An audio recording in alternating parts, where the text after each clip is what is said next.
Talk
about that feels relevant to the crowd and feels relevant beyond saying, when I was a kid back in the 70s and 80s, you remember, I'm sure, under Ronald Reagan that there was a sort of a second revival of the Cold War. And so I was a kid when kids my age were genuinely frightened that the world was going to get blown up in the 80s, and that whether it was accidental or because the president seemed kind of like a parallel today, seemed like he could potentially be unhinged about his decisions. It was genuinely scary. But my dad, my entire life he grew up in Japan. He was born in 1923. He graduated from Tokyo University in 1943. He lived in Japan during the war. And he was mobilized into a scientific corps, essentially, that was doing research because he had a chemistry degree from Tokyo University. So he didn't actually fight. And it's probably one of the reasons why he's alive today. My uncle Yuichi also had been mobilized into some other group because he had gone to Kyoto University. And like here, if you remember, well, it's true for the Iraq and Afghanistan wars that you look at who's doing the fighting and who's doing the killing and who's doing dying and who's being injured. And certainly if you go back to the Vietnam War, everyone knows that these things skew where the elites tend to find ways out of serving. And in Japan, apparently in my dad's generation, because it was very unusual, there was a very small number of people going to basically like the Oxford and Cambridge versions of Japan. And I'm grateful he's alive, obviously. Yeah. But there's a deep unfairness in a way that people like my dad and my uncle who examined into these elite universities were there officially by a sort of official decree, were spared from going into the kind of military corps in Japan that undoubtedly would have left them, scarred, injured, and dead. Even with the corps that my dad was mobilized into, where he was doing scientific research, which he did until the final, I think, year and a half, 2 years of the war, in which the war was so hopeless that there was considered to be no point in it, and he was demobilized and sent back to Tokyo where our family lived. But there, he was, he had better food and rations than other people, but not great food and rations. Apparently, the center that he was in had like lots of lice and rats and things like that, and he had found, like I imagine a lot of 20-year-olds might do, he found a way to get transferred to apparently another one of these centers that was in outside of the city that was going to be more likely to be clean air. And when he did, literally the day he was transferred, the exact day he was transferred. Oh my God. A bomb. So he left on a train. Literally that evening, when our American Air Force came through, a bomb went straight through the dormitory that my dad and Oh his my friends were living in, God. and it killed his friends from that academy, and would have killed him if. And to me, that's one of those things that shows you the tenuousness and just of life. Um, he actually did not talk much about his experiences during the war when I was little, and when he was a younger man. He actually was very tight about a lot of those experiences, but he's somebody who I knew when I was young was really committed to peace and really committed to I'll get to the why in a second, but as curiosity, like really interested in Native American rights, and as he became naturalized, supporting indigenous rights both here as well as around the world. And I'll get to that as a lesson of what came out of the experience of myself and some of my family. So he ended during that period of the war, so 43, 44, as he was being taken out of that crew, going back to Tokyo, my grandmother and my aunt Motoko, who was a young girl at that point, had been sent to the countryside because there was lots of aerial bombardment of Tokyo anyway. And I think they were still living in the countryside when my uncle Yuichi and my grandfather Kiyoshi Nakajima, and my dad were living there. And our home itself actually was not destroyed by the firebombing. But my dad has talked about, and for those who don't know it, the firebombing that occurred actually killed more people individually than were killed in Hiroshima and Nagasaki. They killed well over 100,000 people. It also made homeless over 1 million people. Curtis LeMay, who you may recall from the Vietnam War as being sort of a crazy, pardon me for saying this, but I'll say this on camera, a crazy butcher who wanted to nuke Vietnam, adopted the use of incendiary bombs like napalm in and around Tokyo because logically they found that with all the paper and wood, it worked, but also apparently even the aerodynamics of the bombs as they fell were more favorable in terms of targeting than other bombs they'd been using. And so the firebombing is actually a real term, and it's intentional because it was incendiary bombs and devices. But over 1 million people left homeless, over 100,000. The estimates vary in that. A low estimate's probably 100,000. Some people think it could be closer to 200,000 or more, because in the square mileage areas that were there were over 1.5 million people who were living in that those areas that were directly the result of the incendiary bombs. But my dad has talked often. He's still alive, by the way. He's 94, and he just moved to Amherst. And if he was stronger, he could have come here today and directly said hello. And he's opened up. The older he's gotten, the more he's opened up about these stories a lot. Well, we'll be here for until noon on Thursday. I'll see if he can make it. He's very weak, which is part of the reason he moved and he decided to move over. But he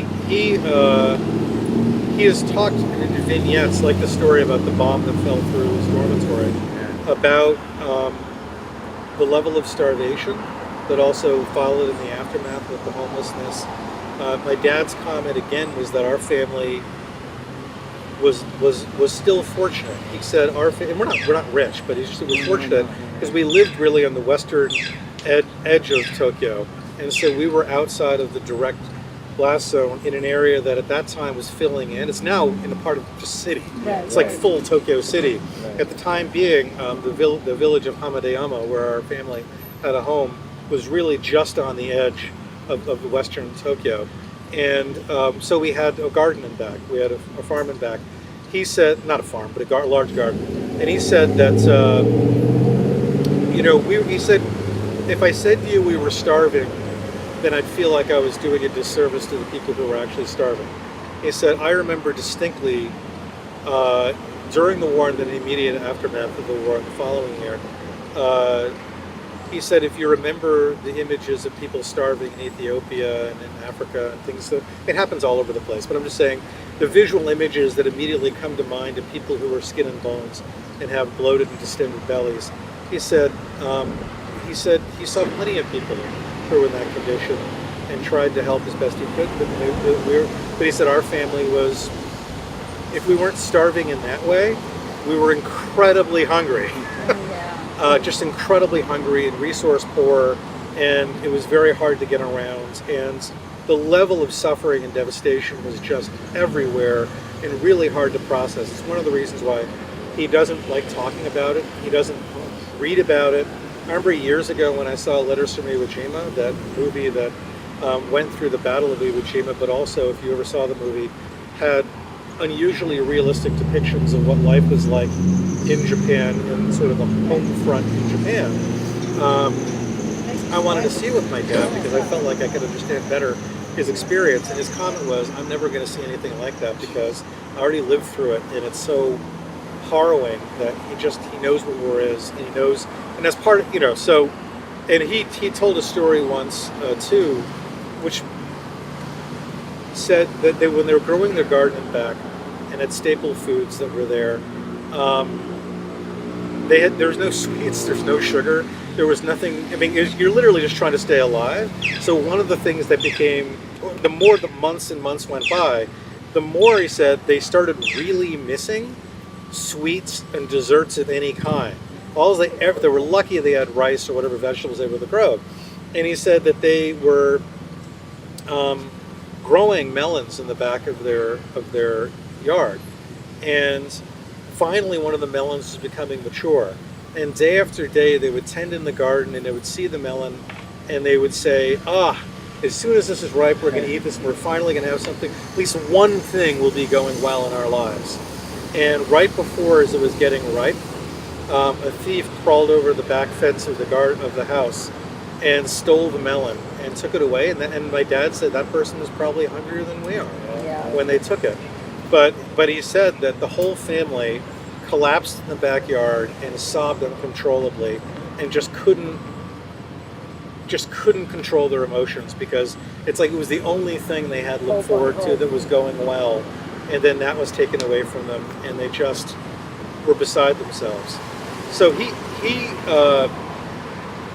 out of that experience, and obviously they became aware that something was happening down in Hiroshima and Nagasaki that was unimaginably worse in its immediate impact, and was really just unimaginably horrible. But for my family, they took it, and what they've extended bond to me is sort of a teachable moment of this experience of living through these experiences. We had family that was deployed in Manchuria. My grandfather was deployed. He was in a shipping company in North Korea and suffered quite a bit. But honestly, I think honestly, given the way Japanese talk about these things culturally, my guess is there are members of our family who suffered more, but there's a tendency to not talk about these things in the same way that oftentimes with disease, you don't really, there's a level of privacy around how you deal with these things. But my family became our family's already internationalized. Interestingly enough, my grandmother and grandfather were people who were very outward looking in the Taisho era, which was right before Hirohito became emperor. When, kind of like Weimar Germany, there was a period in Japanese history right before the militarization in which westernization and free thinking and free ideas and modern art and science were very popular. And my grandmother and grandfather were part of that generation, were very outward looking. And in fact, my grandmother, very extraordinarily rare for that era, went to college. And so she was a college-educated woman in Japan at an era in which I don't actually know. But I don't know, but I think literature, because she actually became a published poet in Japan. We have a book of her poetry that was published. And she was very cultured. My dad talks about when he was young, she became very interested in international movements in art in general, but also educationally and for food. She adopted Western-style cooking and actually had a Western chef when they were living in Kobe when my dad was young, come in and teach her how to cook Western meals. The point being is that the worldview that they had before militarization and the war was of trying to be thinking more about opening up to the world and engaging, and those were lessons that my dad learned when he was young. And I mention that because as the war ended and after the war, my dad also said another thing when I asked him what he thought before the war about what was going on and what was going on when he was in college. He said something funny to me that I hadn't really thought of before because I was born and raised here. He said that if he says you don't really understand, Eric, if you live under a dictatorship and there's literally nothing you can do with your opinions. So if you have opinions on policies, there's nobody to write, there's nobody to advocate for, there's nothing to do with it. And then also, if you have really strong opinions, it's dangerous to have those ideas. He says we didn't think about those things because they weren't things you could think about. But after the war, one of the things I just mentioned this because, my dad and I think other members of the family became very devoted to thinking about these things. And I know from my grandfather, Kiyoshi, who was a trained attorney, he became a legal aid attorney after the war and focused on supporting individuals who had cases before the bench where he was advocating on their behalf. And he spent the rest of his life dedicated to doing that because he thought fighting for ordinary people's rights was something he could do. My father came to America because he wanted to study. I mean, this is kind of funny because it seems naive, and it was my view, it seems naive now, but he wanted to study sociology and eventually travel from here to Europe because he said the only important question we faced at the end of the war was peace. And he said he felt that if you learned anything from the war, it was that we needed to work together to focus on international movements towards peace. And that included personal responsibility, meaning open up to the idea that you had to personally act as well as also organize to act with others. When I say it's naive, is because he studied sociology, and he said when he came to America, after a year or two of studying, he came to realize that this problem was much more complex than he thought, and that he was going to need to find some bread and butter to earn money, while as an avocation, he pushed for peace, which is what pushed him back to his degree in chemistry and getting a graduate degree and working in that field. But he never gave up and never stopped advocating. And as I said, when he took on the cause of indigenous rights, both in Japan but also here, he took on because he said, if I become naturalized and become an American, then I need to own America's original sin, not just the benefits of being a voter and advocating for things that are in the news, but I have to take on America's sin too. And so for him, that obviously slavery is another one, but for him it took indigenous rights. And so over the years, he's not only donated, advocated, but he's also supported, for example, young Native Americans getting law degrees, because he views if you're living in America, what's the real way you're going to change things? You can advocate, you can push, but really if you train or just donate, set up a scholarship and train the next generation of Native American attorneys who could then go litigate on behalf of their people. Boy, that's the way to do it in America, right? So then empowering Native Americans to fight for themselves, and that's the best way to be an ally. And so he took that on. In Japan, I know that my Aunt Motoko became very internationalized in taking in visitors and things like that in her own way. But I know in the next generation down, her son Shiro Momoki, who's my cousin, but because my dad had kids late, I mean, I'm not anywhere close to what somebody would be who normally would be the child of a 94-year-old. I'm a lot younger than that. Because there you go. And so he had kids late. So my Aunt Motoko had kids more in a conventional time span, given the war. And so he's probably in his 60s or something. And he became an expert on Southeast Asian cultures in Vietnam, partially as a response and a repayment and a thought about Japan's history of colonialism in that era, and thinking more sensitively about it. But then he's also a strong advocate for what's called Article 9 in the Japanese Constitution, which is the one that bans militarization and nuclearization of Japan. The one that's currently there's an argument where the current prime minister potentially wants to loosen that up so that Japan could become more of a conventional military power again. And my cousin is of that generation that is just adamant. He's an activist. He works with other academics. He fights on these things. He does petitions. And the reason I bring this back again to the day and to the moment is because that's, in my family, the multi-generational response to the experience of war, the experience of living through the firebombing, and then of Hiroshima and Nagasaki, and knowing that what I love, to be honest with you, what I love it because I'm an American and I grew up here, and I own the complex legacy that I have of being both on the side.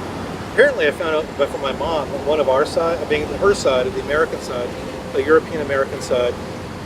We have a flying tiger in our family that went and did the flying tiger bombing raids in Japan early in the war, and then landing in China.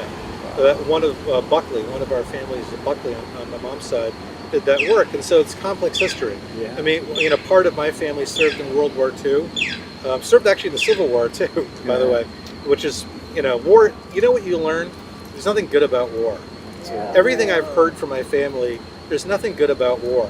So even if you want to say there's a nobility in fighting fascism, and on some level there is, there's a nobility in fighting to free slaves and to emancipate, change our country, and fight for the Union, like two of my great-great-great-grandfathers did. Yeah, but it's with the tactics of butchery. It's with lots of people dying. It's with loads of people suffering. And what I really love about the stories that come out, my mom, by the way, as a kid, I was the youngest of 3 children, and so even when my brother and sister were old enough that they could go off and wanted to go off and play with their friends, I was still too young to do that. And so I was the one who was toddled along when my mom went to New York Quaker meetings around anti-war activism and counseling conscious objectors. And she was the one who dragged me. I say dragged, but I love it now because of the legacy that it gave me to anti-Vietnam War protests and things like that, as well as other rallies. Yeah, well, it's part of a legacy. So I'm happy it comes from my mom's side, but it also comes from my dad's side. And on my dad's side, there's a direct. What I love is a direct owning of the complexity of their lives. That because he viewed Japan as obviously not being blameless for the war and the causes of the war, but he also understands the horrible nature of experiencing that kind of death on an industrialized scale, whether it's nuclear or non-nuclear. He not only is advocating against that, but and I think it's okay to be a witness to your own suffering. But I'm proud, even prouder, that in witnessing that own suffering and wanting to end it, my family, like my cousin Shiro and my dad, also own the objective of changing underlying causes and patterns, including the ones that Japan itself had, and then advocating in ways that mitigate the likelihood of war, however small or large. And that's something I take that's why I talked about it that day. I take this very seriously. I care deeply about it, and it's part of the identity that I carry forward. And I guess as weird as it feels sometimes, to actually have a history where I can speak back that long, in 73 years, right? I mean, it's a really long time. 76 years for some of the things my dad talks about experiencing.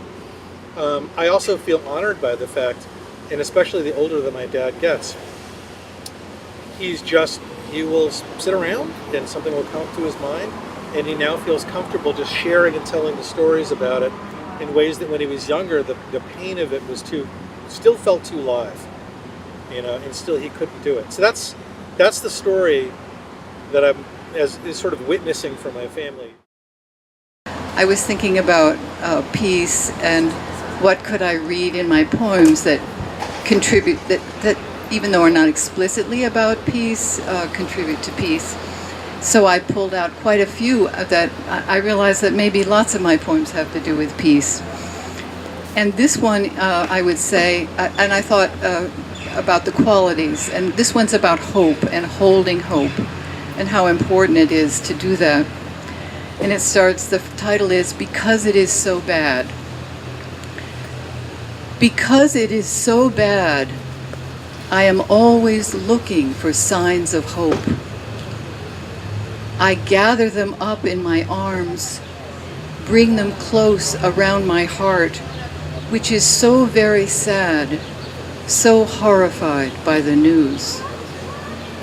Give me a small, gray-haired woman who has played her violin in concert halls around the world. Now she works to put violins in the hands of children who have none.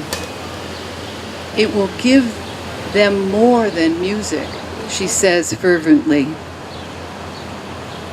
Bring me a father who teaches the constellations to his daughter. Under the night sky, later these two carefully place glow-in-the-dark stars on the ceiling of her bedroom. She will never be far from the Pleiades. Give me 400,000 others walking through the streets of New York, I among them, carrying a handmade sign with the names of my grandchildren. Ada, Josiah, Levi, Landon, and Ethan. Each step for the earth, each step for a future that does not end. Now I wait in the line at the post office. There a young mother holds a beautiful baby in her arms. 3 old women next in line want to know all about him. What's his name? Asks the oldest. She answers, Gabriel.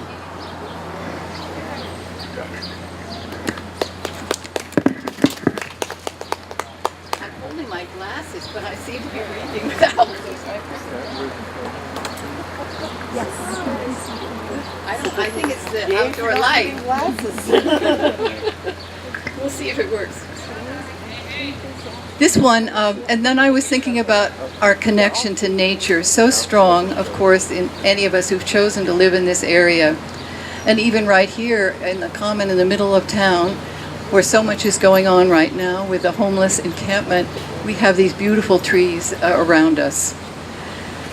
And this one is called Blackberry Altar. I don't know if you love blackberries, but this is definitely blackberry time. And here goes, Blackberry Altar. I love you, blackberries. Tough. You know, someone told me you should never start a poem with the line, I love you. But can you believe that? I think that's the wrong rule. So I'll just start it again. I love you, blackberries, tough and prickly. Your thorns go right through my leather gloves, leave scratches on my arms that last for weeks. I offered a friend a bowlful once, and she said, no thanks. They leave seeds between my teeth. I didn't tell her, but that's exactly what I treasure. How you leave your mark in my mouth, on my fingers, up and down my arms. How you won't be stopped. How you insist on an underground life just when I think I've contained you, beaten you back. You appear across the path pretending to be raspberries. I'd know you anywhere. You with your untamed ways, your leaves in the fall, dark like your juices. One day, I dug deep between your roots, and there I buried a tiny crystal, a broken piece of china from a child's teacup, and a small green stone that I found long ago on an ancient isle. This was our secret, yours and mine. And now, when I've been within the walls of home too long, I come to find you. walk between your thorny branches, and remember earth dark sweetness and a wilder way. Thank you for your applause, but why don't we just wait at the end? I think it's better. We'll just stay in the poem. And I get that you're here, and I appreciate it a lot. So this is another poem that references nature. I was thinking as I was reading these over, I don't really like the word nature. It just isn't quite the right word for this everything around us, but we do use it, and that we are. This one's a completely different season than the blackberry season. It's winter, and I call it church. We wake at 7, lean against each other for just a moment, barely speak. Your night? Good. Yours? Good. Outside, all is unbroken white. A few rabbit tracks by the back door. Icicles glisten. The sun rises over the hill, lighting first the 3 tall pines across the road. Now the fields, the meadow, everything. We are silent, called to prayer.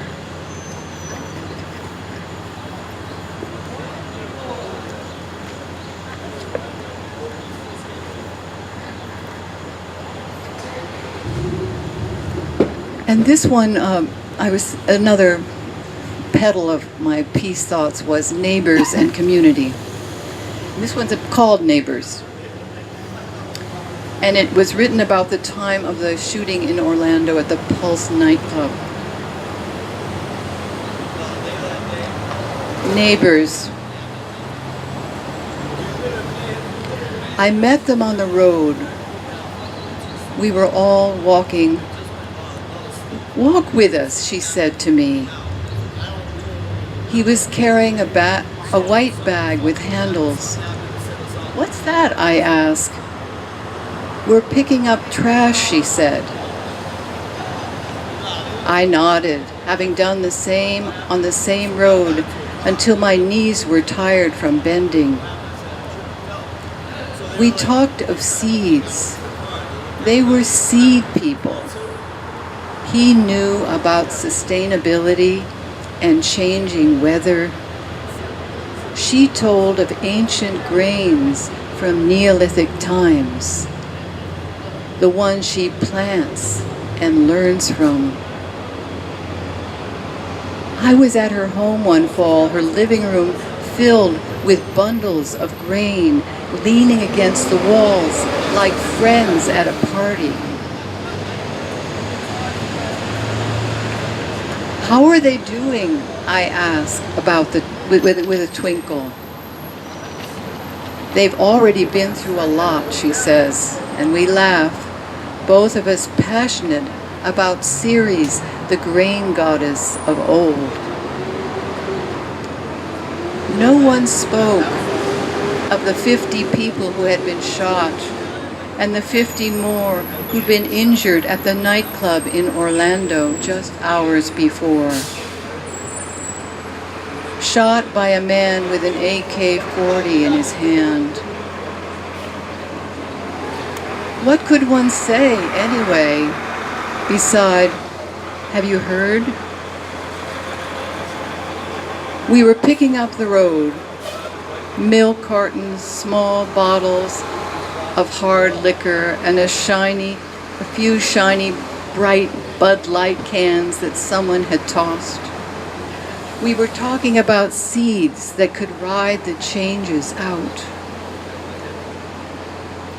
As we parted, she smiled and said, "Neighbors are important." That's about what we could say that morning.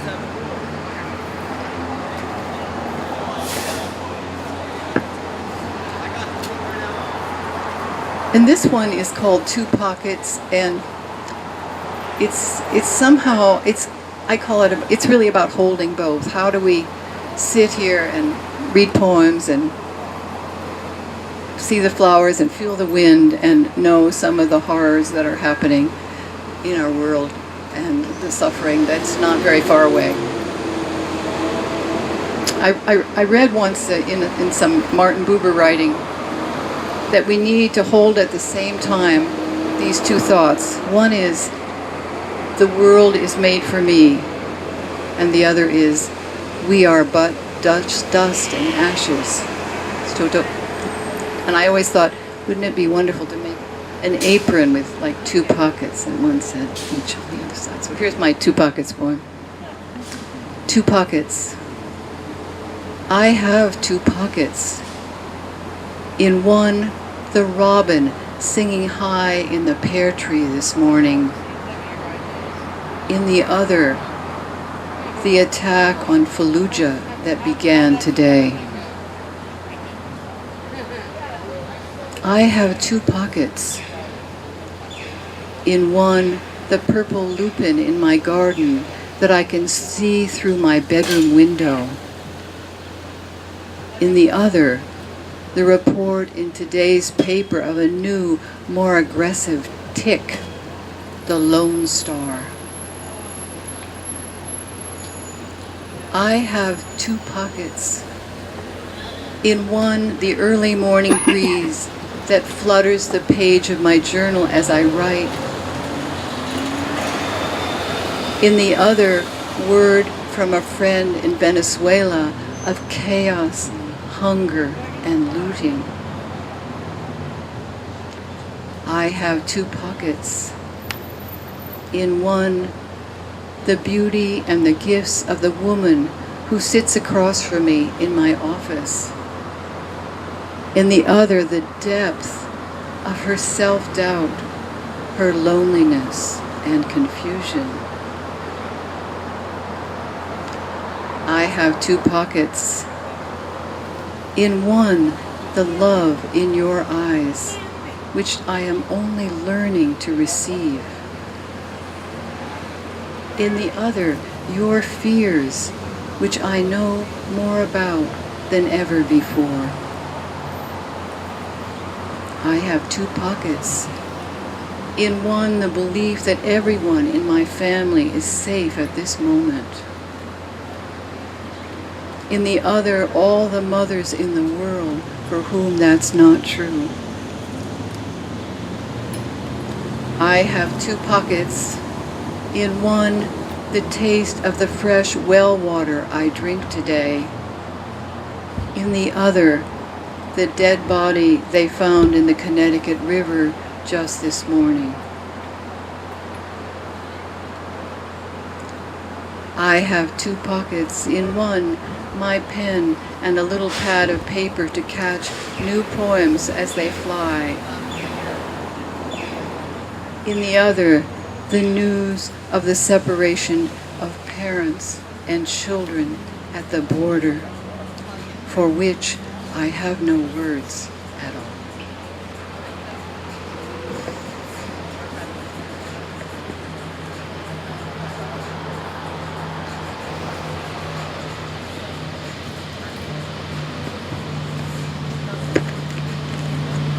And this one is really about mortality and time and savoring the time we have. The tribe I came here with is leaving. Those whom I have traveled most of the way. As of yesterday, 3 friends my own age are gone. Not a strange coincidence nor a bizarre occurrence. These were not old people, but those whose years numbered 70 like mine, and I didn't write that today either. Wasn't it just a few minutes ago that I was the girl with the spindly pigtails and no front teeth? Wasn't it recently that I was the awkward adolescent trying out lipstick and wondering what beauty was? And was I not the mother in blue, one boy on her hip and the other in her womb? Or the teacher of women, helping others to find the standing up I was seeking myself?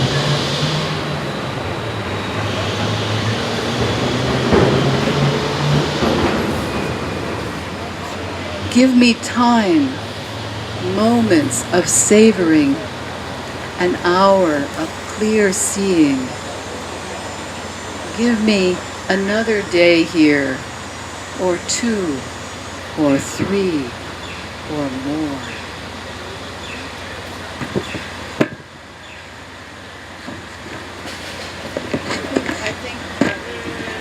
I think I'll end by reading one more thing that's not by me, but which I think is good to keep hearing.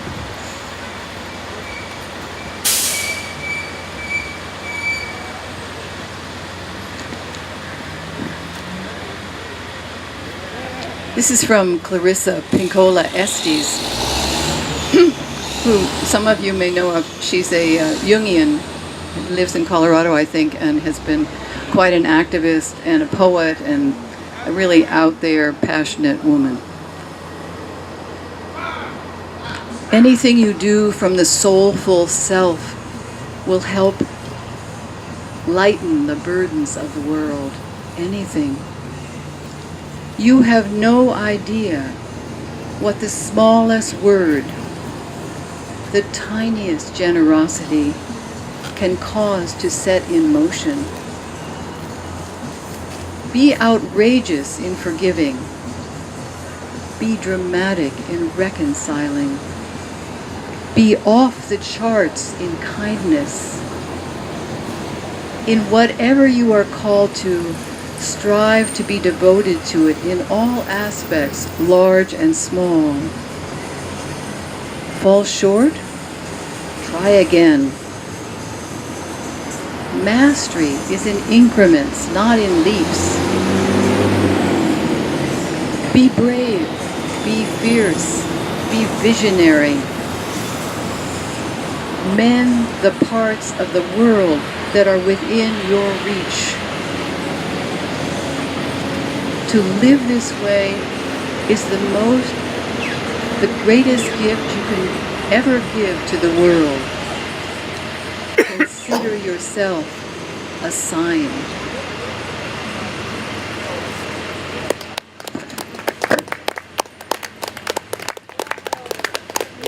Thank you to my audience.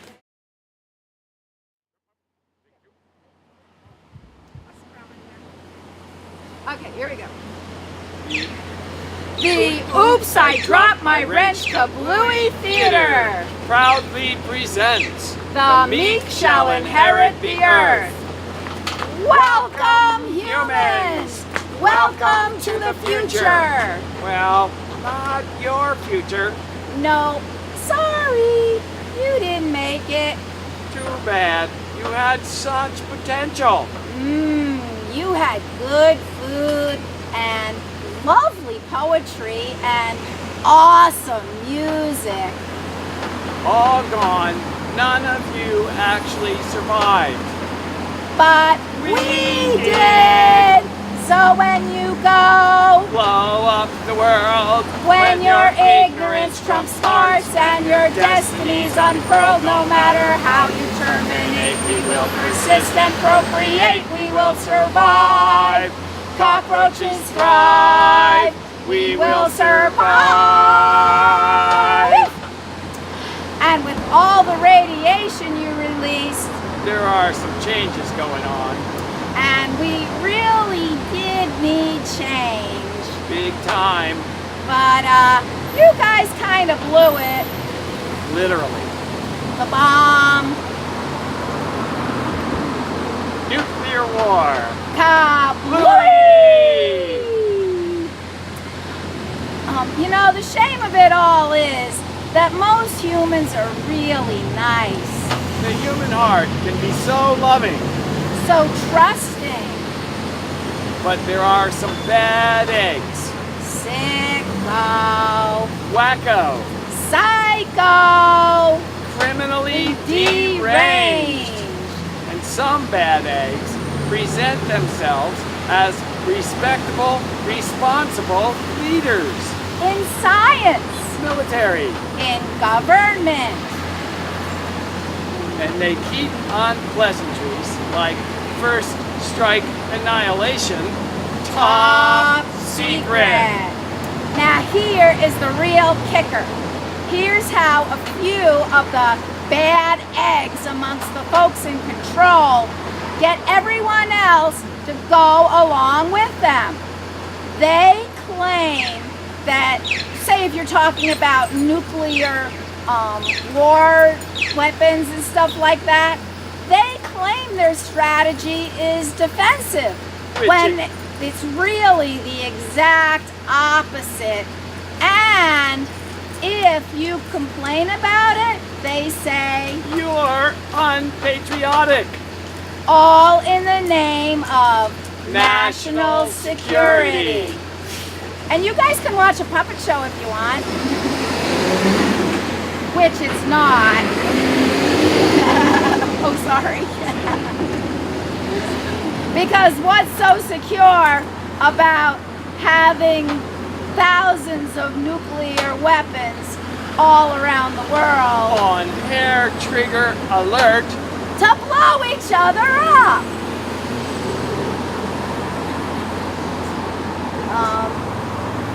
Which brings us here to the future. Which brings us here to the future. Without You. you. I can see that there is some fidgeting in the audience. Yeah. Some of you are not quite comfortable with the logic. My antenna detect an objection. Like, if we didn't survive, how come we're sitting here watching you? And that is a very good question. But we're going to ask you to drop it for now, We'll get back to you later on that, we promise. because right now we want to tell you a little story. A history. The history of nuclear war. It all started in 1915 when this guy with bad hair and a floppy mustache, Well, he was younger then. His hair wasn't quite so long and his mustache wasn't quite so floppy. true, and what he said was E equals MC squared. The impact on the world was huge. But not immediately. At the time, the world hardly noticed. And then came World War I. It was the first major international war since the Industrial Revolution. And nations on both sides used technological innovation to create new weapons. Like poisonous gas. And airplanes which could shoot bullets from the sky. Soldiers fought each other close range in trenches, and the suffering was terrible. So terrible, in fact, that after the war, they called it the war to end all wars. And then came more wars. And bigger airplanes.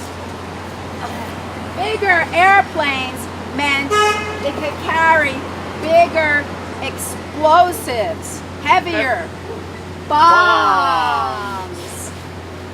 Then, a fascist general,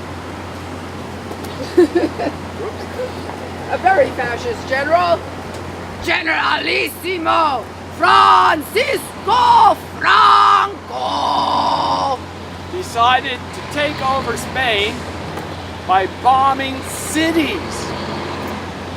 Pilots didn't know if they were dropping bombs on clerks who would be tending their stores or children who are just clutching their dolls.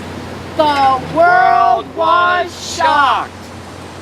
Crazy as war was, there had been a moral belief that innocent people should not be killed.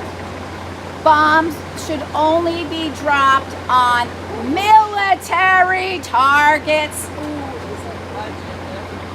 not cities where people live.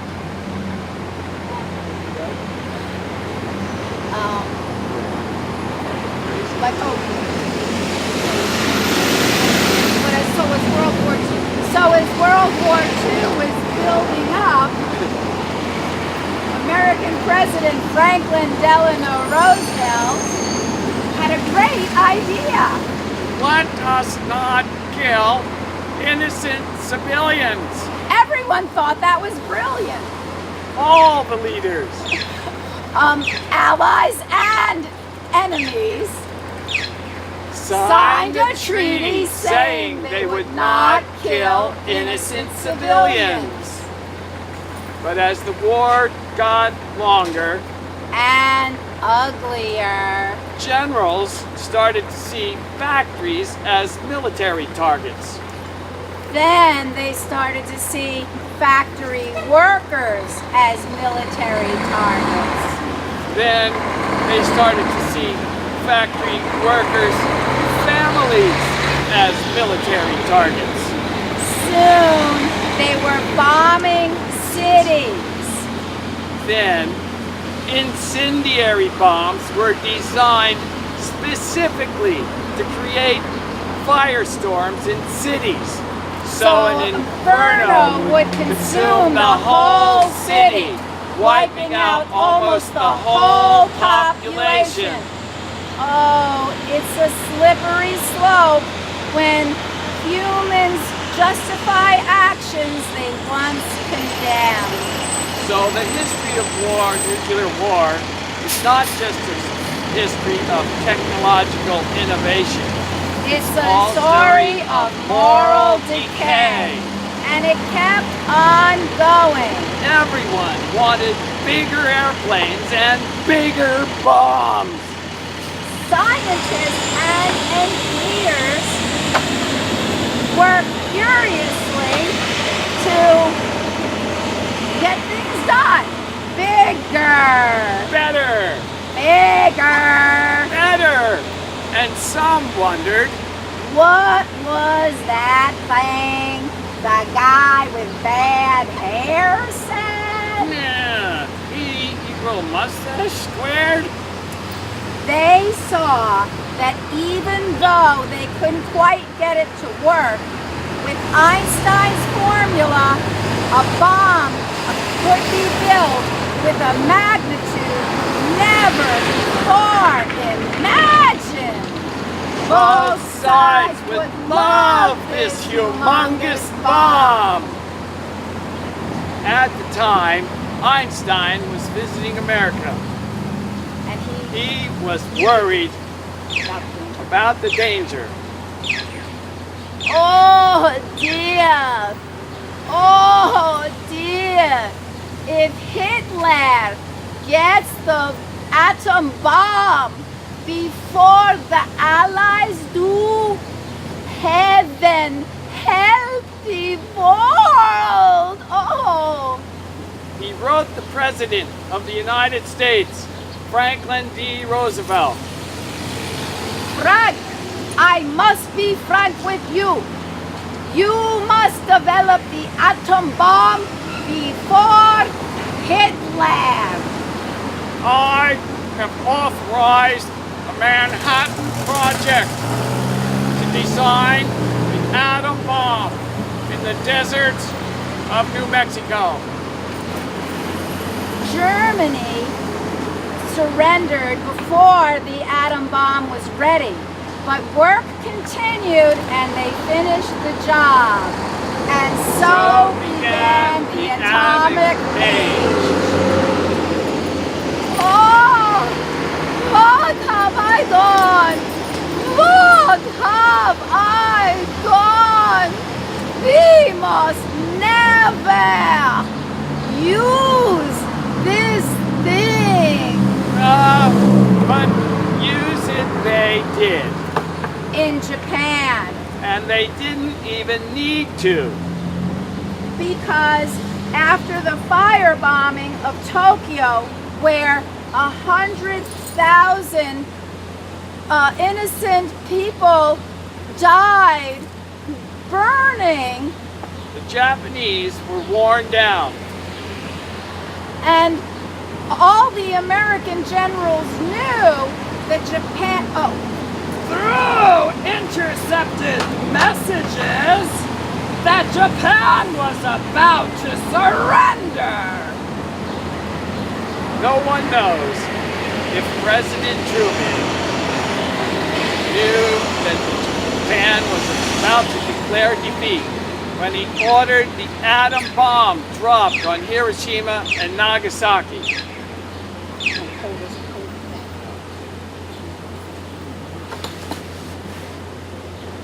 The American public didn't know.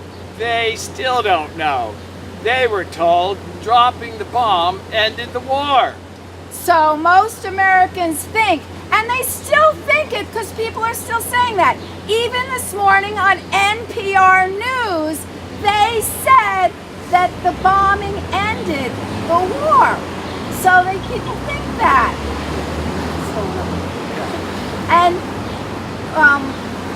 so the American public didn't know, and they still think that. And they still don't know. So the Americans think that the atom bomb is good.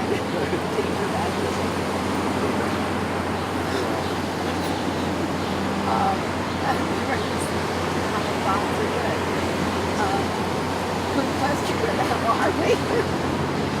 Where's the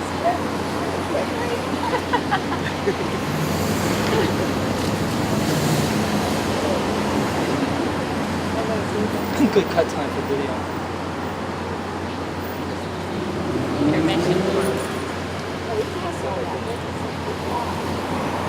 Oh, they don't believe it. If you tell them they meant to, if you tell them If we tell them that the bombs were unnecessary, They don't believe you, even though the evidence is now available for everyone to see.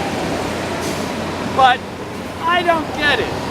Why did they kill thousands and thousands of innocent people when they thought the war was basically over? Isn't that a war crime? Maybe to make Americans think that atomic bombs are good. Maybe to get the more funding, more money to the military to build these things. Maybe to scare the Russians into thinking about our new secret weapon. Huh? Because next came The Cold War. What a great time that was. Jobs. And cars. And houses in the suburbs. And Elvis. You ain't nothing but a hound dog. Oh, Elvis. Oh. Prosperity for everyone. If you were white, Bobby Socks and Soda Pop. the American dream. And fear of the Russians. Fear of anyone who thought different. Or looked different. A time of conformity. A time to Build up atomic weapons. Bigger. Better. Bigger. Better. Then, How many bombs would it take to blow up Russia? 34. But we only have 13. How many does Russia have? Well, none. Well, That's because we're the only ones. that's because we're the only ones with the new secret weapon and we're gonna keep it secret. But they may find out and they may catch up, so we better go faster. Bigger. Better. Bigger. Better. Produce them faster.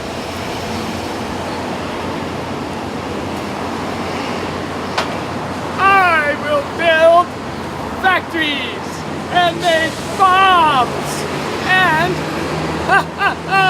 lots and lots of money. Ka-ching, ka-ching. Bigger. Better. Faster. Ka-ching, ka-ching. How many bombs do we need to blow up Russia now? Precisely 292. Bigger. Better. Faster. Ka-ching, ka-ching. Hey guys, if we switch from fission to fusion, instead of an atomic bomb, we can make a thermonuclear weapon. It has 1,000 times the explosive power than the bomb that blew up Hiroshima. Ooh, wait. Welcome to the nuclear age. Within decades, the U.S. had thousands of nuclear bombs, missiles, and torpedoes. Russia, reluctant at first, joined the arms race. They were afraid of all the missiles that we had aimed at them. And what about China? Well, yeah, we had lots of missiles aimed at China, too. More countries felt threatened by the nuclear arms, and so they felt like they needed to build ones of their own. Today, 9 nations have nuclear weapons, with about 15,000 weapons worldwide. And all of these arsenals require maintenance, and that is an excellent opportunity for accidents. Like the time in 1980 when a maintenance man dropped a socket wrench down a missile silo and nearly blew up the state of Arkansas, along with a few neighboring states. And that is just one of the 1,000 nuclear-related accidents that we know about. And it's always possible today for computers being hacked, where any rogue person, single person, Navy, Army, nation, whatever, terrorist could hack a computer and blow up the world. Or hack a computer to make us think somebody else is attacking us, and then we end up blowing up the world. Woo! What comes after that?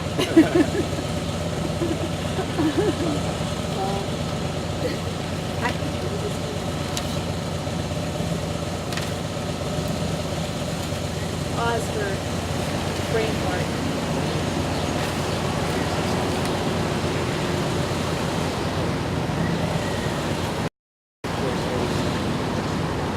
Oh, and then just one bomb, whether intentionally or accidentally released, can automatically trigger an irrevocable retaliatory nuclear response massive enough to create nuclear winter and wipe out everybody. And everything, even cockroaches. Yikes! Which kinda sorta brings us to a confession we kinda sorta have to make. Well, what's one of those well-intentioned lies? You see, this isn't really the future, and you haven't really been annihilated yet. We just told you that so that you would do something about it. And that brings us to another confession we kinda sorta have to make. We aren't really cockroaches! We're puppets! And so are you! If you go along with the idea that nuclear weapons are necessary. And that killing billions of innocent people is okay. Unfortunate, but but necessary. So you have a choice. You don't have to be, Because unlike us, we're puppets. because unlike us, who are puppets, Because we're made of cloth and bone. you are made of flesh and bone. You don't. have to be- You have hearts and minds. You don't have to be manipulated by the status quo. You can change things. So please don't go. Blow up the world. Don't let ignorance trump smarts, because life's a precious pearl. No matter what the past mistakes, we will persist and celebrate that we're alive. Help all life thrive, and we'll survive.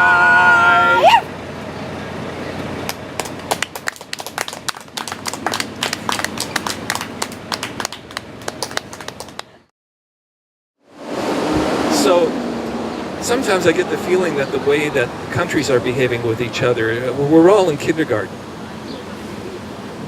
So I want to teach you a course. Do you know that there was a book that came out, Everything I Needed to Know in Life? I learned in kindergarten.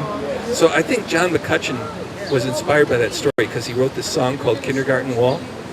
And Kindergarten Wall. And I'd like to teach you the chorus. I'll sing you a line and then you repeat it back with me. Of all you learn here, remember this the best. Of all you learn here, remember this the best. Don't hurt each other and clean up your mess. Don't hurt each other and clean up your mess. Take a nap every day, wash before you eat.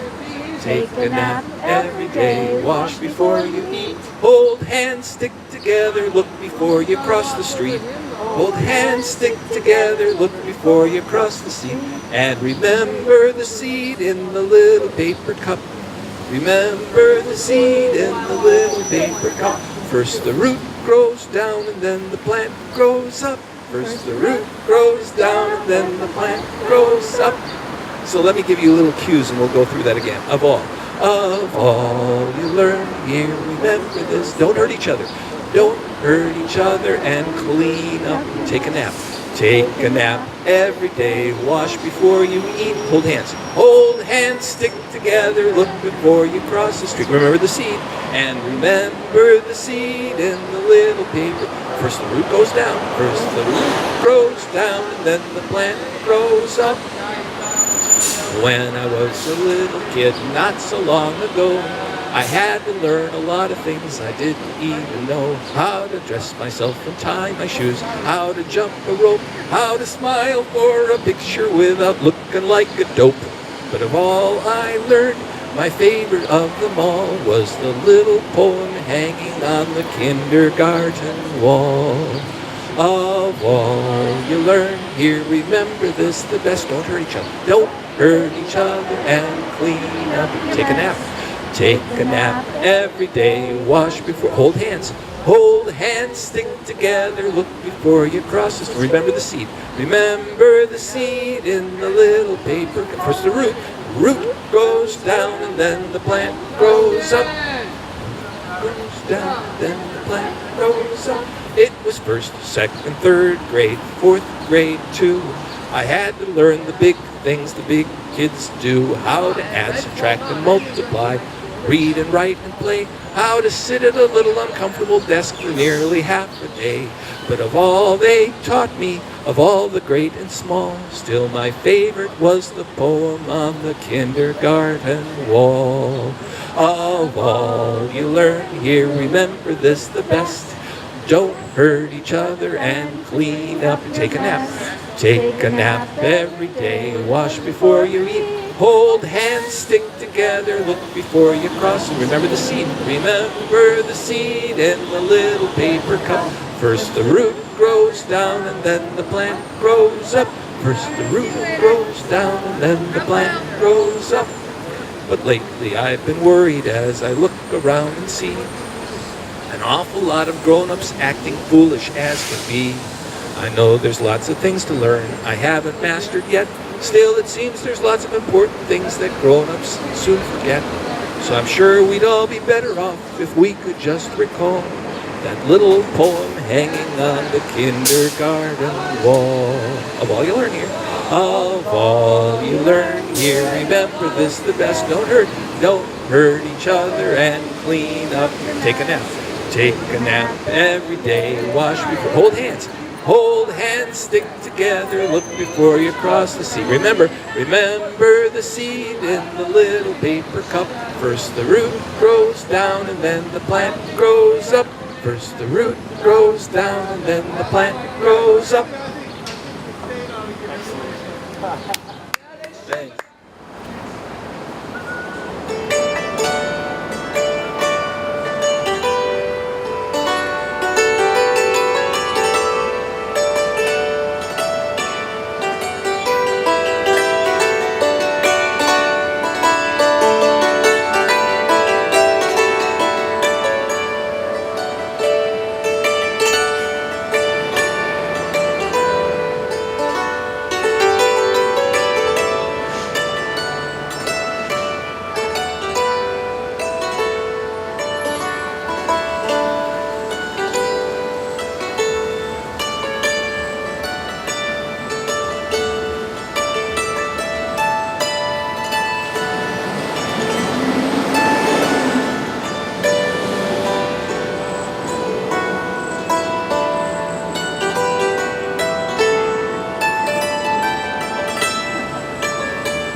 So this is called Simple Gifts.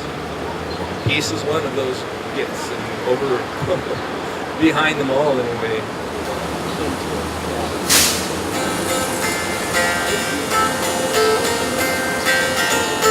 We can hear it now.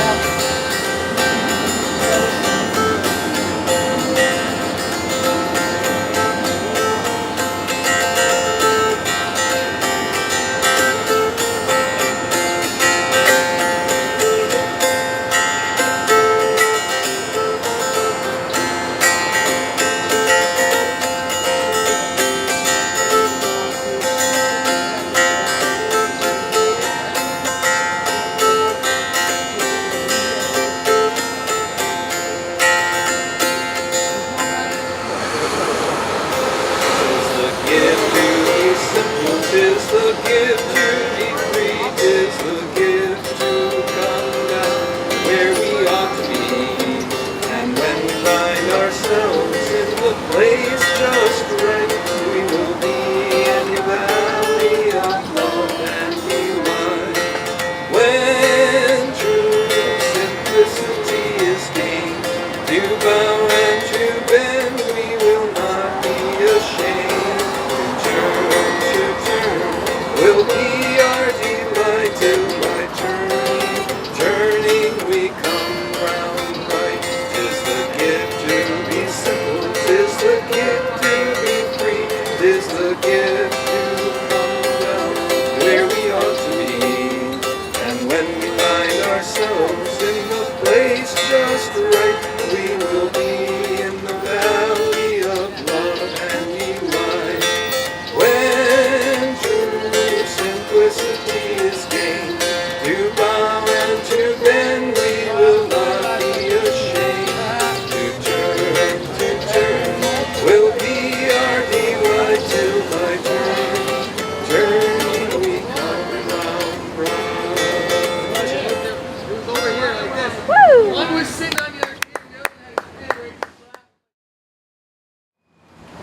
what this is? Technically, I think it's called an ocarina, which I'm pretty sure is Italian for little bird. This may be one of the reasons why it's called that.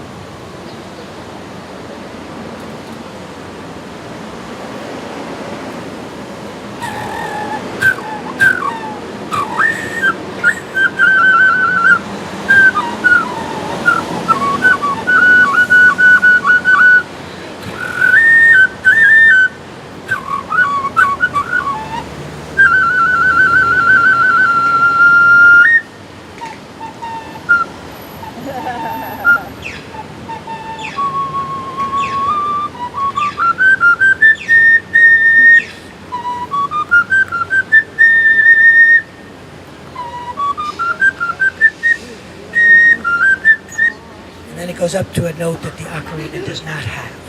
But never let it be said that I did not play at least a little bit of no business like show business. But ironically, what you can play on the Italian ocarina is the American "If Only We Had a Different Administration and Military Policy" blues.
So when I say ban, you say nuclear weapons, ban.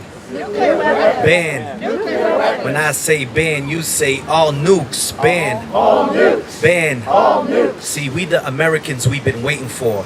We don't want more war. We want peace, love, and universal law, universal health care, and corporate welfare. Reparations for those enslaved, hell yeah. No fracking nowhere. Strength of the black bear. First Nation heritage, Confederate flag axed here. Klan gets unmasked here. Trump's toupee snatched here. Make America hate again? That's old last year. Of course all lives matter, but why black lives matter less? Put cameras on all your vests so We can watch you and all the rest. Do the right thing and there won't be massive protests. We vote yes. Free State College, fossil fuels abolished. Stop deceiving the people, teach them real knowledge, like how to gain wealth and maintain health. Stop working for someone else and work for yourself. Now when I say ban, you say nuclear weapons ban. Ban. When I say ban, you say all nukes ban. All nukes. Ban. All nukes. When I say ban, you say nuclear weapons ban. Nuclear weapons. Ban. Nuclear weapons. When I say ban, you say all nukes ban. All nukes. Ban all nukes. Yes, indeed, we need to ban all nukes. Yes, we do. Right there. So, go ahead, you can play that.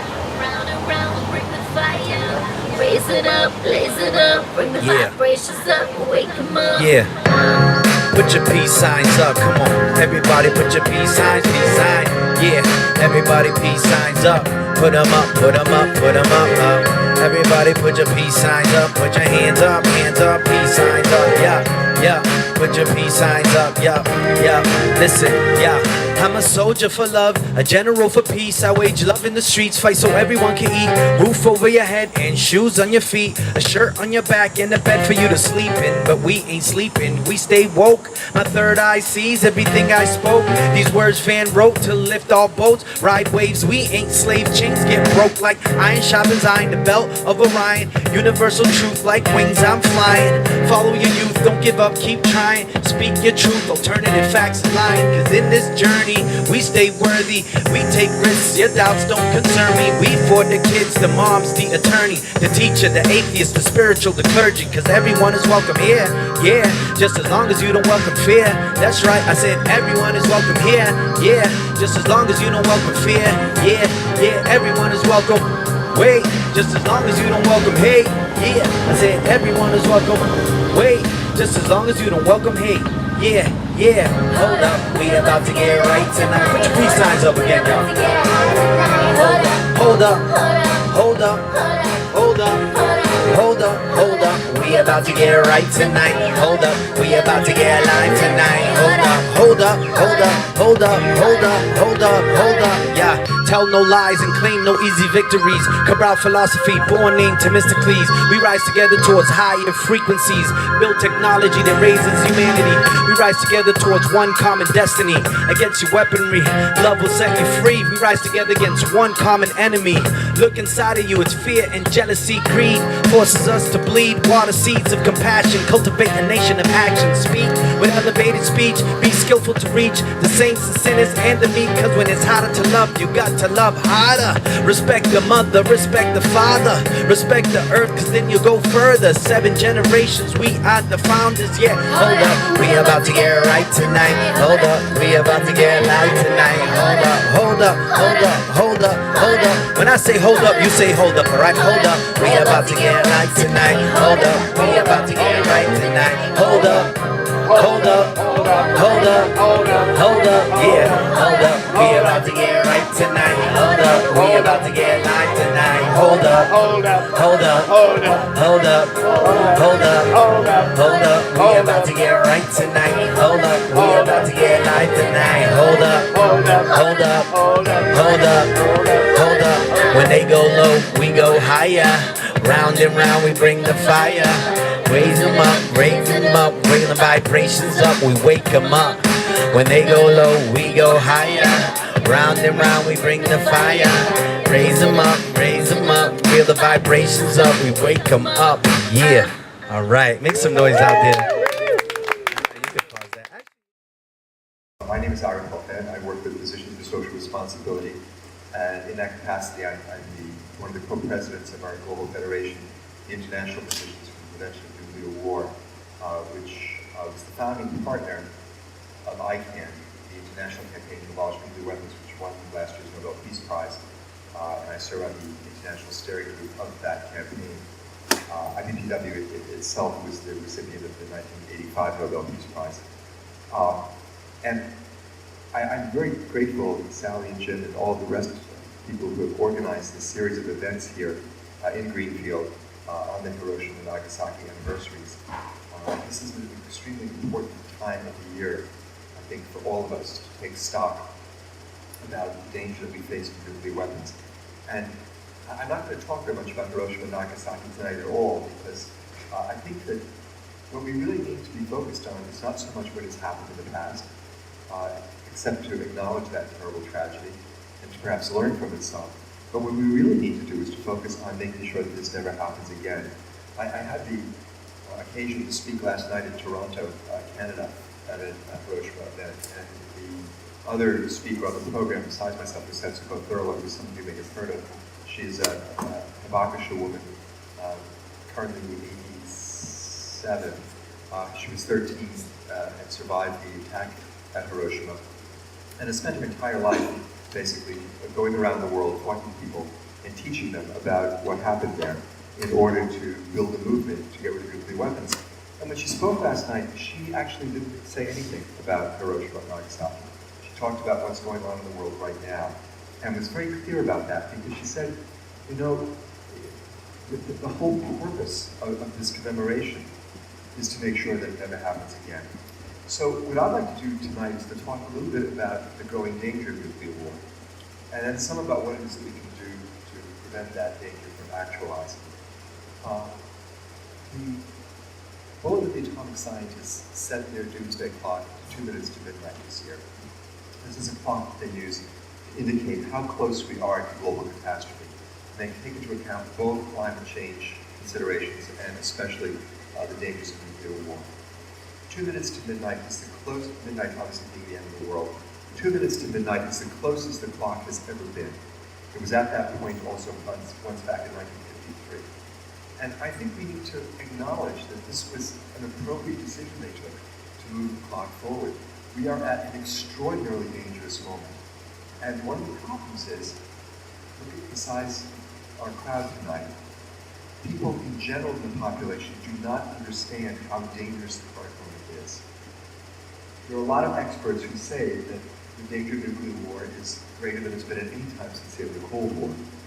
William Perry, the former Secretary of Defense, says the danger today is greater than at any time during the Cold War.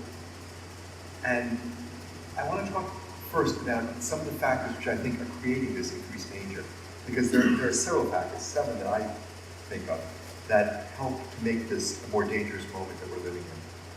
4 of these relate to geopolitical factors, rivalries, conflicts between nations, which could lead to nuclear conflict. The first of these is the situation between the United States and Russia.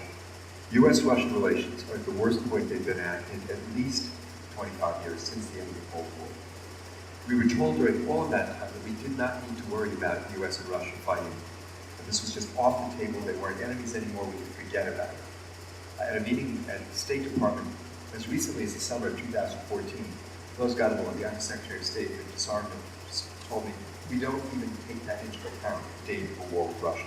It just isn't something we consider.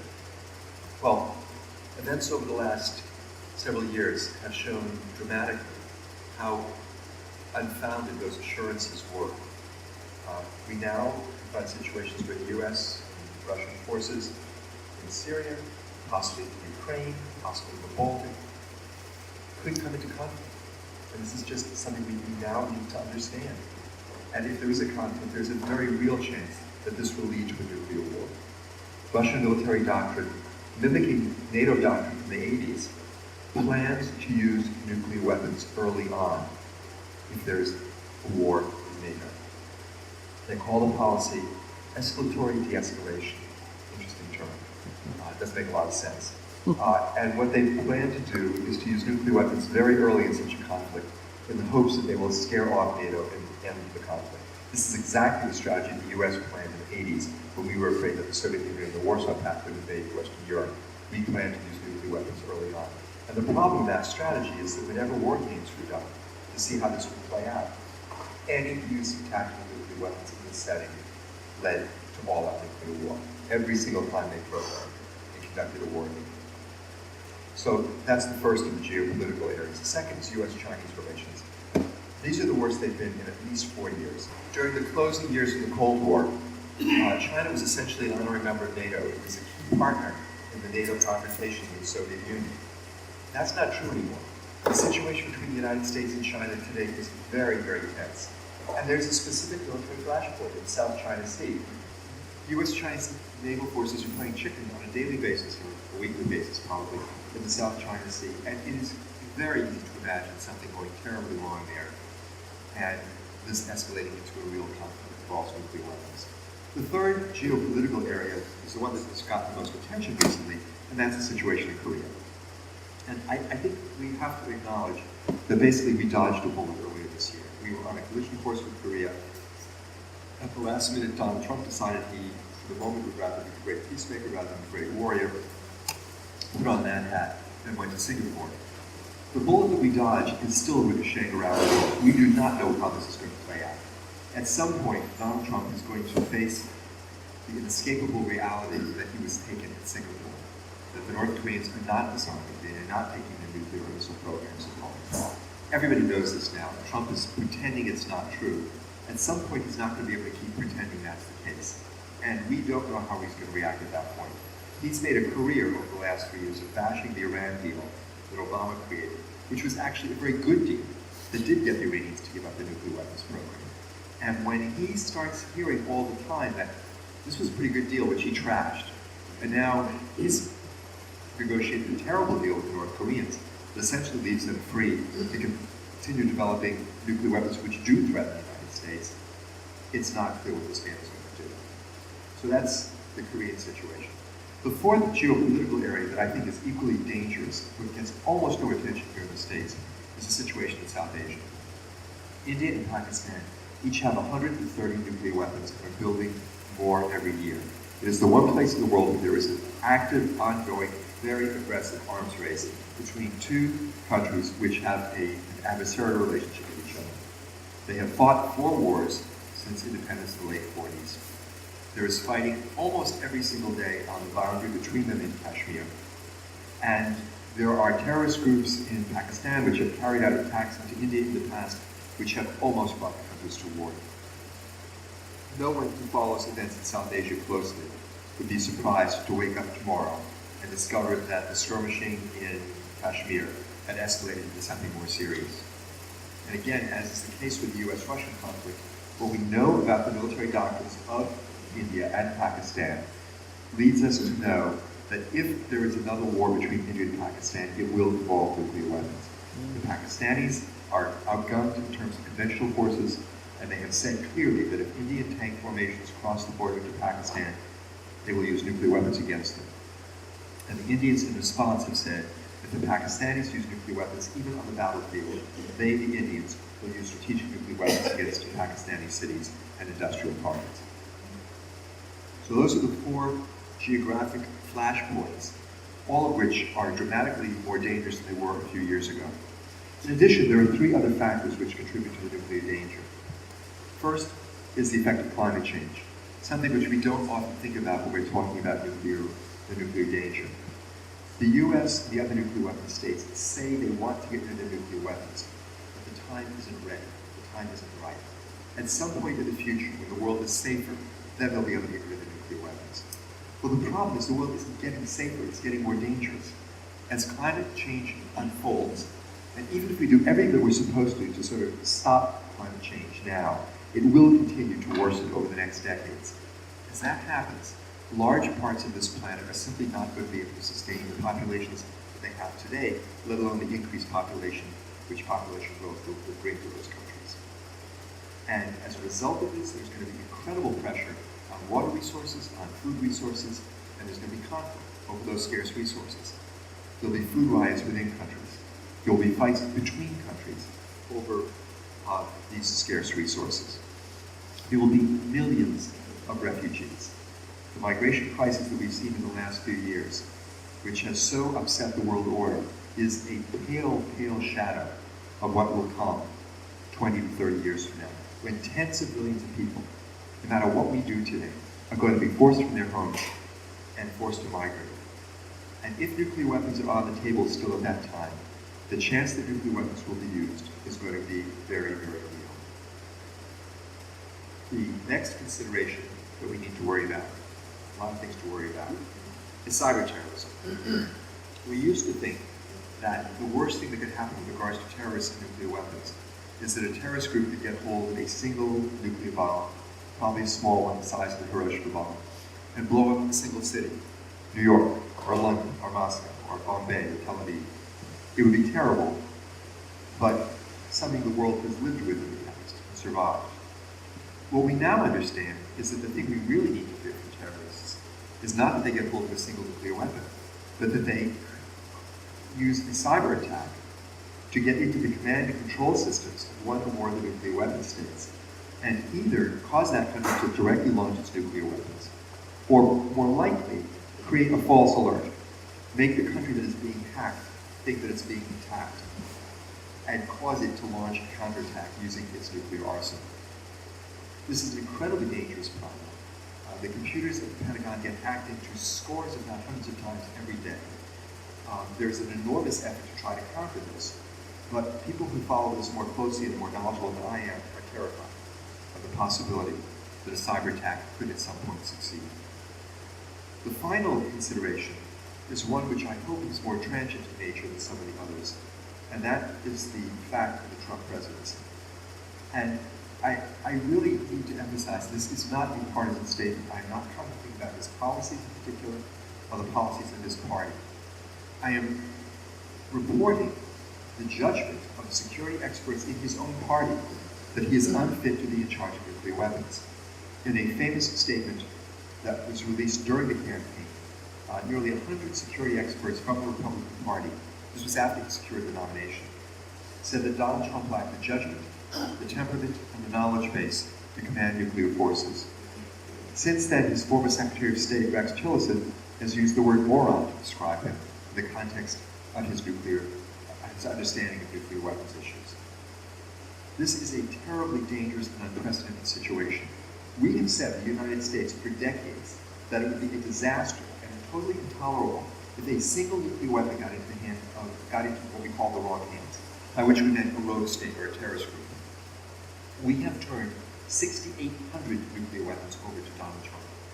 And we simply have got to be cognizant of this terrible danger. And it's just something we cannot ignore. So for these 7 reasons, we are living at 2 minutes to midnight. And it is appropriate, therefore, for us to understand what's going to happen if the clock does strike midnight. I want to talk a little bit about what the medical consequences of nuclear war would be. This is something which I suspect most of you know, and at some level, everybody understands nuclear war would be terrible. But the fact is that the vast majority of people do not begin to understand how bad nuclear war would be. And even those of us who do understand it intellectually, keep it out of mind all the time. It's just sequestered off into a corner of our brains because it's very unpleasant. We don't like to think about this stuff. But we do need to think about this stuff. We need to know it not just in some sequestered portion of our mind. We need to know it in our souls and in our hearts. It needs to be part of our thinking. Not in a way that overwhelms us with fear, but in a way that guides our action. Fear is a useful emotion. It is the appropriate response to a real danger. It's what lets us deal with that danger or avoid that danger.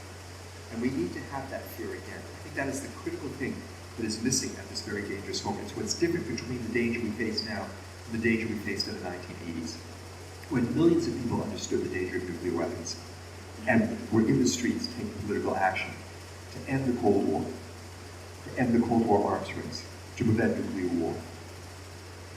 And we need to be very cognizant of that history because, as I'll talk about it later, it speaks enormously to our situation today.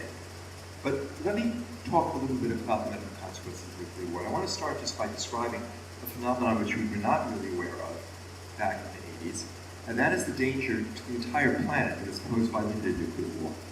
We have looked very closely at a scenario in which India and Pakistan go to war and each use 50 of their nuclear warheads against urban targets in the other country.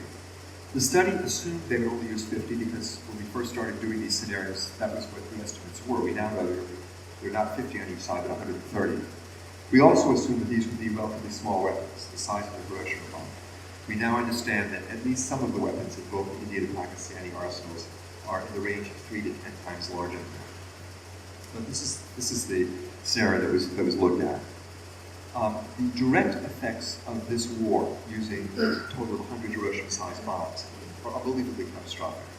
In the first week, 20 million people die in South Asia as a direct result of the explosions, the fires, the radiation.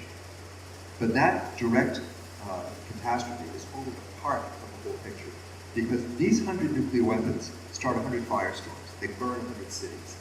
And that puts about 5 to 6.5 million tons of soot in the upper atmosphere, which disrupts climate across the entire planet. It spreads over the whole globe. It blocks out the sun. It drops average temperatures. It shortens the growing season. It cuts down the precipitation because cooler air absorbs less water from the oceans, evaporates less water from the oceans to fall back as precipitation. As a result of all of these climate disruptions, there's a catastrophic decline in food production across the entire planet. And there will follow from this a global famine, which we have estimated could kill as many as 2 billion, with a B, 2 billion people. The death of 2 billion people would not mean the extinction of our species. It would mean the end of civilization as we know it. No civilization in human history has ever withstood a shock of this magnitude, and there is no reason to think that the very fragile, delicate, interrelated economic system which we all depend on to meet our basic needs would survive this kind of disruption. That's a limited nuclear war. Let's talk for a few minutes about a large-scale nuclear war. I want to start by describing what a modern-day attack on a large scale would look like. And again, this is, I think, for the Hiroshima and Nagasaki experience, it is particularly relevant. What happened in Japan in 1945 is a terrible warning of the destructive force of these weapons. But the main thing we need to know about Hiroshima and Nagasaki is that they do not begin to prepare us for what a modern nuclear attack would look like, because a city like New York would not be targeted with one 15-kiloton bomb. It would be targeted with 15 to 20, maybe many more nuclear warheads, all on the order of 10 to 80 times more powerful than the Hiroshima bomb. I'm going to use a model to describe the destruction that would cause. This uses a single 20 megaton, 20 million ton explosion at one point.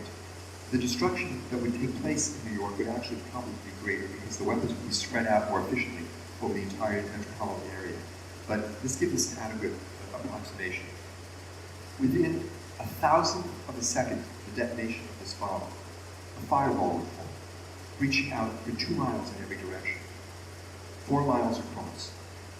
Within this area, the temperature would rise to 20 million degrees, which is hotter than the surface of the sun. And everything would be vaporized.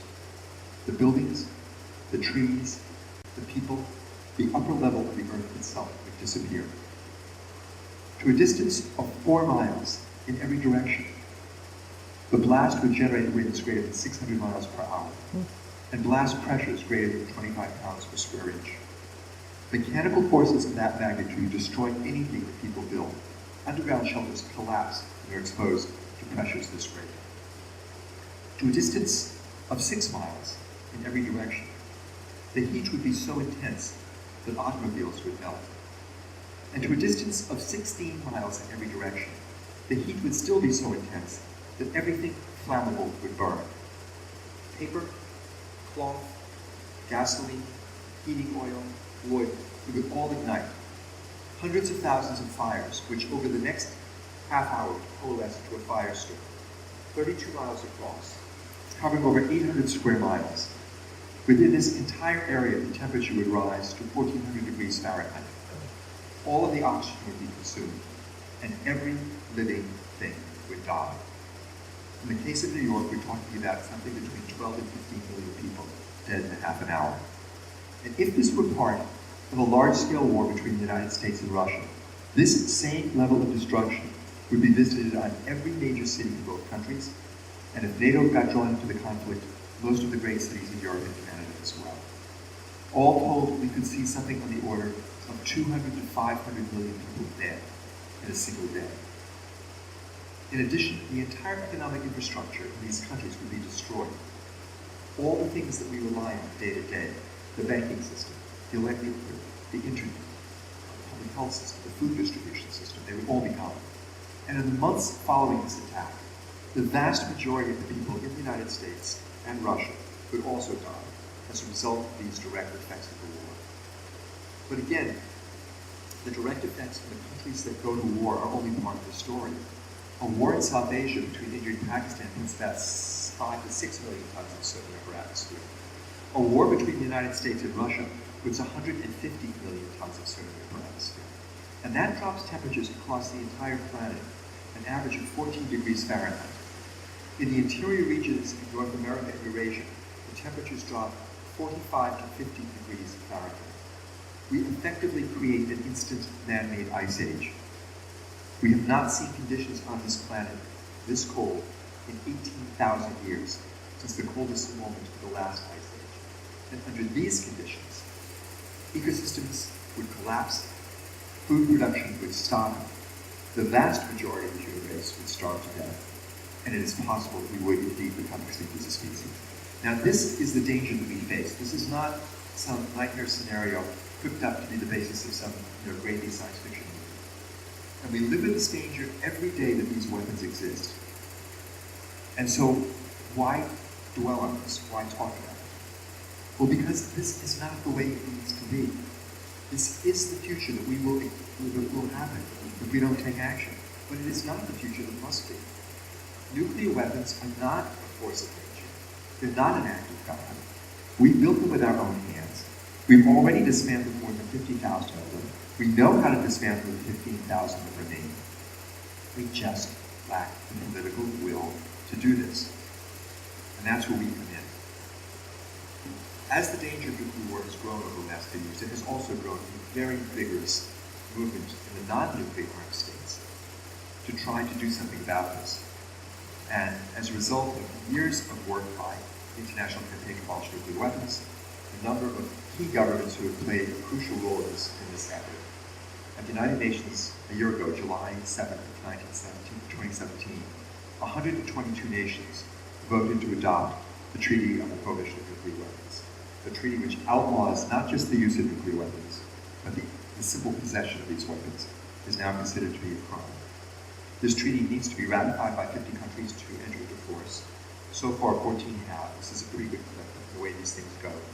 And ICANN continues to work around the world to bring into full force this treaty by securing the 50 signatures, 50 ratifications necessary.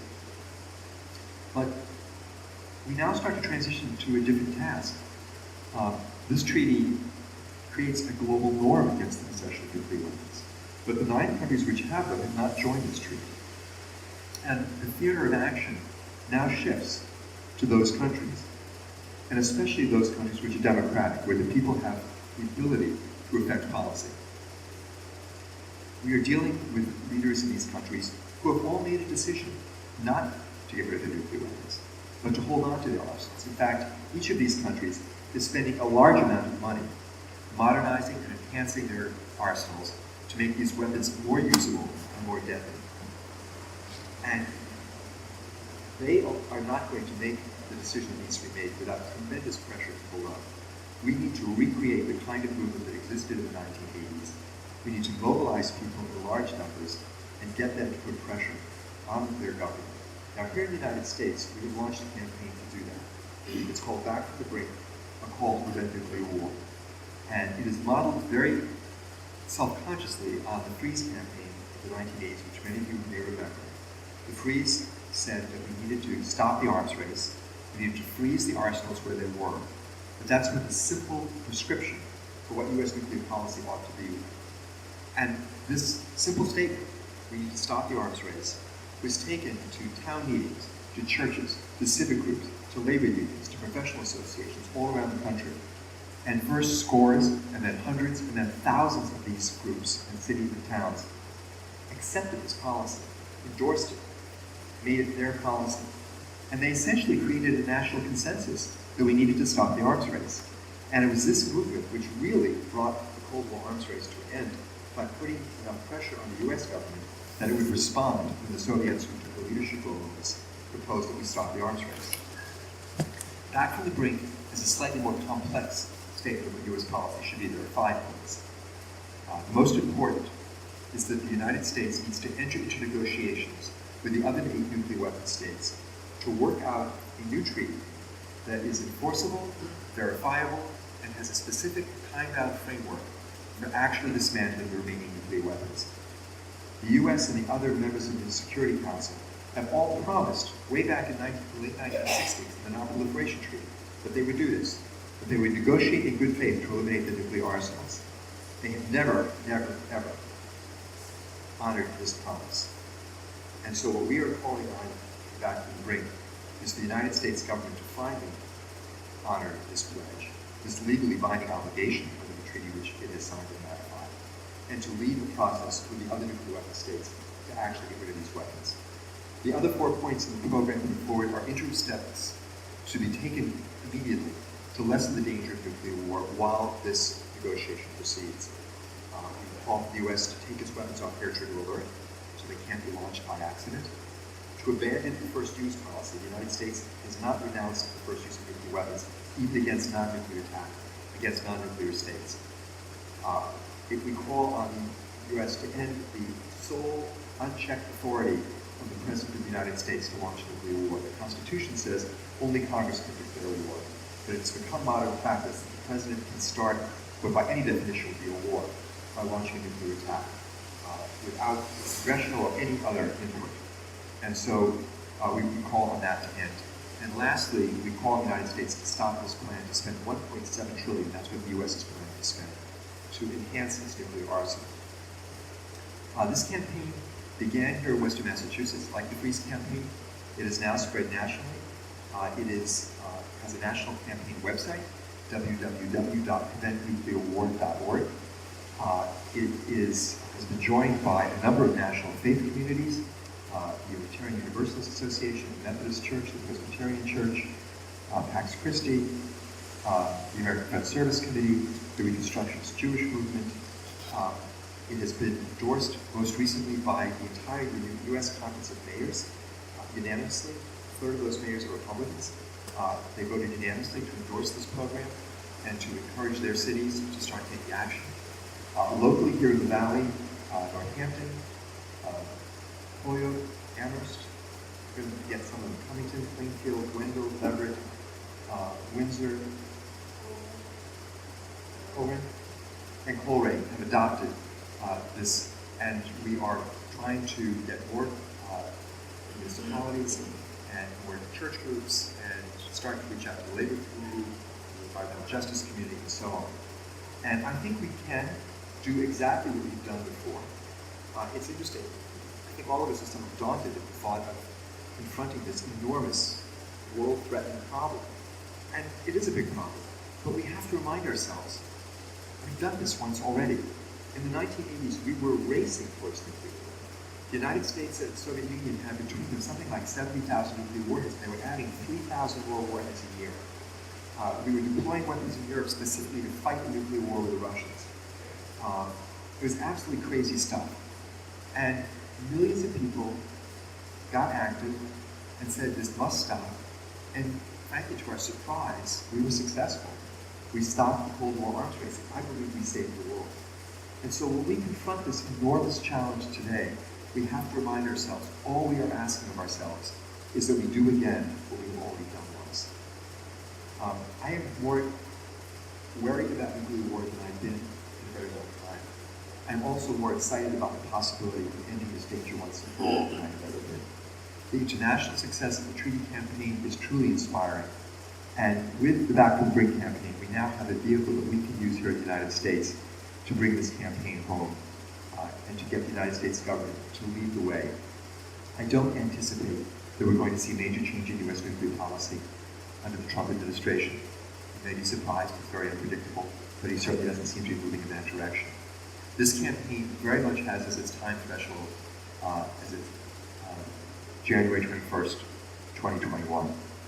And the hope is that the new administration, which comes into office that day, will be one which is deeply committed to the abolition of nuclear weapons. Not just on the rhetorical level, as President Obama was, but truly as a matter of policy. An administration which will indeed seek to negotiate a world free of nuclear weapons. And we don't really have much choice in pursuing this. You know, I was raised in the Jewish faith. In Deuteronomy, God is reported to have said, "Behold, I have set before you life and death, Therefore choose life that you and your children might live. This is literally the choice that we face as a species today. And we have to make sure that we all choose wisely, that we act with courage and determination, so that indeed our children might live.